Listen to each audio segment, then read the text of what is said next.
people had one thing in common. They knew they had it in themselves. They knew they could be something beyond where they were. They were willing to put their time, their energies to better themselves.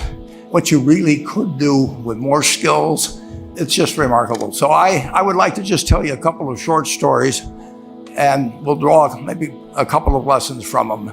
I would like to tell you of two women that each sold a business to Berkshire Hathaway, to me actually, for many, many, many millions of dollars. Both of them started with $2,500. By a coincidence, it was the exact same amount. It was everything they had in the world. And one of them was a woman who landed in Seattle in 1917, couldn't speak a word of English, had a tag around her neck.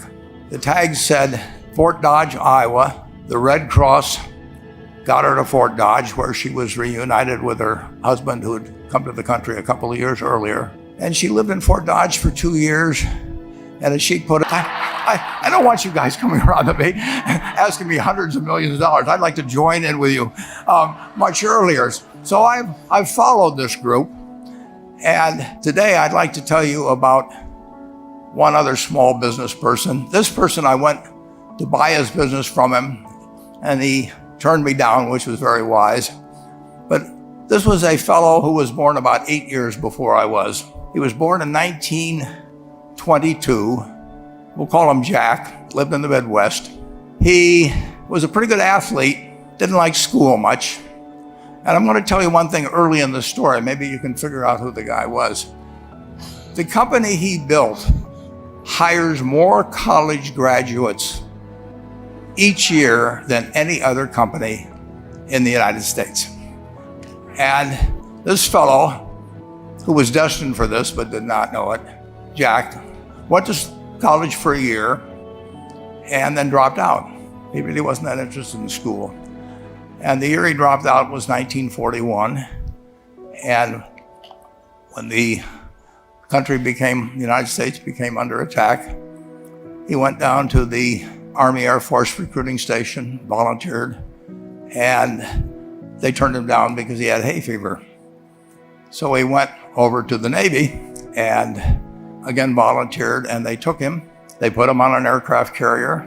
He flew small flight airplanes during World War II, got 2 distinguished flying crosses from the Navy, and then he came back to the Midwest.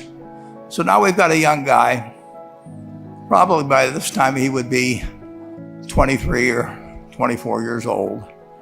And the interesting thing is, he got back to the Midwest, and he actually kind of went from one job to another for a short period of, or not such a short period of time. And he finally became a used car salesman at a Cadillac dealership in St. Louis, Missouri. And at age 35, having moved up in the organization, the sales organization, he said to his boss, "Could I go into car leasing business with you?" The boss said, "Well, if you'll cut your salary in half and you'll come up with, I think it was $25,000, which he borrowed, we can become partners in a car leasing company." So my friend Jack started at age 35 in the car leasing business. And he had 7 cars. It was pretty slow. In fact, one of the things he did was whenever the phone rang, he let it ring 3 or 4 times so people would think that he was very busy answering other phones. And of course, it was the only call he was going to get all day. So his first venture was okay, but it wasn't really going to go anyplace. And there's a lesson in this for all of us. At age 40, he decided, with 17 vehicles, 17 cars, he was going to go into competition in the rent-a-car business. So now he's taking on Hertz and Avis and National and people like that who have hundreds and hundreds of thousands of cars. And he's got 17 cars, and his cars aren't any different than theirs. I mean, he's buying them from General Motors or Ford or Chrysler. And he can't get the airport locations. Those companies have them all sold up. But he was determined that he would basically offer the customer, can't offer him a different car, but he can offer them friendlier service than they've ever seen. And so he started a company. He named it after the battleship that he'd flown from in the Pacific, which was the USS Enterprise. And he died about a year and a half ago. But when he died, his rent-a-car company, starting with those 17 cars, was worth more than Hertz and Avis and all the rest of the rental cars put together.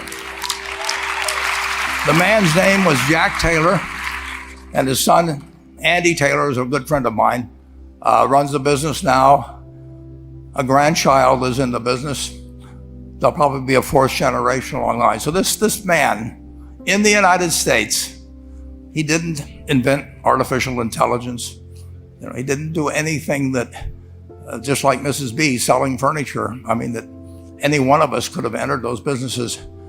But he lived by the creed, basically, of delighting his customers and working with people and establishing the relationship with them so that they in turn would want to delight the customers. He couldn't go out there and take care of every rental car possibility, but he learned how to project himself and his attitude toward his fellow man and his desire, to make a friend out of every customer.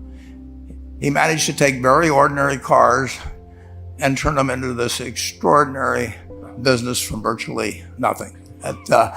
And it illustrates several points. One is, you don't necessarily get it right exactly right the first time. The car leasing business, basically you were competing on the cost of money to finance cars. And it's very hard to delight a customer when you just give them the car and tell them to send you a monthly check for 5 years and you'll be back at that time. So his talents were being wasted basically in that business. But at the age of 40, with all of that experience behind him, he found the golden key.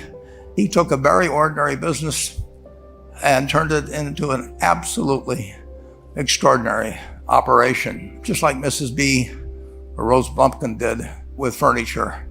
And he didn't worry about whether the Federal Reserve was going to tighten or ease.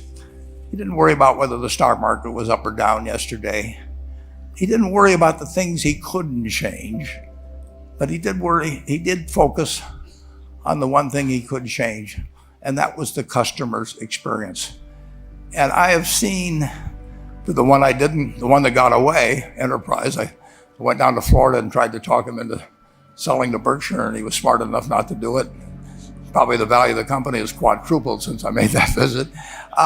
But he was smart enough to see that he would find that business. Henry Ford, as you may know, failed twice before he started the Ford Motor Company in 1903. The test isn't whether you get the greatest business idea in the world the first time out. The test is whether you keep learning as you go along what your strengths are and what you can do for your customers, what you can bring especially to the party. And to do that, you need the education that I know you've received through 10,000 small businesses, but you need a genuine desire day in, day out to delight the customer. I've never seen a business, and I've seen a lot of businesses, but I've never seen one that delights the customer that doesn't succeed. What you want is that customer the next day when they think, do I want to rent a car or do I want to buy some furniture? What goes through their mind? It's the place where they've had a great experience. I don't know what I paid for this type. Actually, probably if somebody gave it to me, but for the purposes of this speech, I will say I have no idea. But or the shirt I'm wearing, but I do know. I will remember how I was treated when I bought it. You long forget about the price, but you never forget whether you had a good experience or a poor experience with the purchase experience. And you'll have a hard time finding a person has had a wonderful experience, a delighted experience in purchasing anything that isn't going to come back. And similarly, if the memory is of rudeness, indifference, whatever it may be, they're never going to come back. And as a small business owner, and as you grow, you have to not only be able to project that interest in people's well-being, in delighting them yourself, but you have to do it through other people. And you won't be able to do it through people who themselves do not feel they're being fairly treated, that their views aren't appropriately considered. So you really do have to learn to multiply yourself through other people. And I advise the young people to come to Omaha. We have a number of classes. The key is to, certainly in terms of your personal life, the most important decision you'll make is the spouse that most of you will likely have. And it's very important to surround yourself with people that are better than you are. You are going to move in the direction of the people you associate with. So you constantly, I've been enormously lucky in that respect. I mean, I've just had teachers and friends and a spouse that really was a better person than I was. And I had enough sense to learn from these people that life went better if you behave better yourself. It took a while. So I advise you to seek out, as your partner in business, your partner in life, whatever it may be, look for the people that actually are examples to you rather than somebody that you think you need to straighten out yourself.